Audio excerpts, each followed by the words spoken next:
Bwana Yesu asifiwe. Amen. Yorodani, Yeromokongo, Yorodani, Yorodani.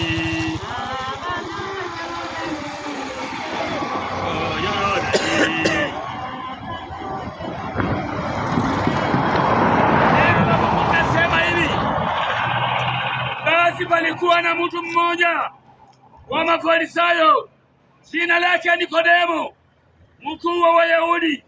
Huyo alimujia Yesu usiku, akamwambia, Rabi, twajua ya kuwa mwalimu umetoka kwa Mungu, kwa maana hakuna mtu awezaye kuzifanya ishara hizi uzifanyayo wewe. Yesu akajibu akamwambia, amini amini nakuambia, mtu asipozaliwa hawezi kuona ufalme wa mbinguni. Akamwambia, awezaye mtu kuzaliwa kiwa mzee aweza kuingia tumboni mwa mamaye mara ya pili akazaliwa?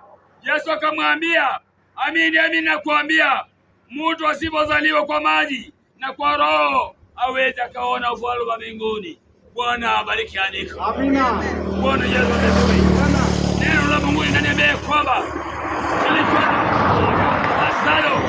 jina lake Nikodemo.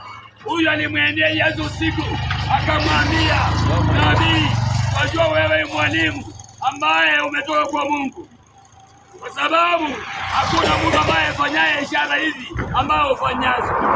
Yesu akamwambia, amini, mtu asipozaliwa mara ya pili hawezi akaona ufalme wa mbinguni. Bwana Yesu asifiwe. Na ni lazima mtu apitie ndani ya maji mengi akabatizwe, ndiposa atakuwa amebatizwa. Bwana Yesu asifiwe. Lazima tuingie ndani ya maji.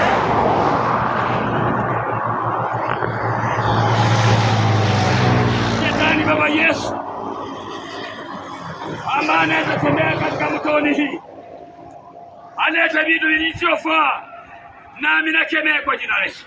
Shwa giza, shetani, mapepo ambaye anaweza inuka ndani, wachungaji wakiingia ndani ya maji haya wapate magonjwa, wakiingia ndani wapate magonjwa, na kataa kule shetani. Shwa Baba, katika jina la Yesu naweka mtoni huu siku ya leo mikononi mwako. Tumetenga mtoni hii kufanya kazi mahali hapa, na iweke mikononi mwako. Simama na mtoni huu. Wale ambao wanaenda kufanya kazi ni mikononi mwako. Onekana siku ya leo Baba, nasema ni asante. Ubaya kaondoe. Na ni katika jina safi na mnakuamini.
Wachungaji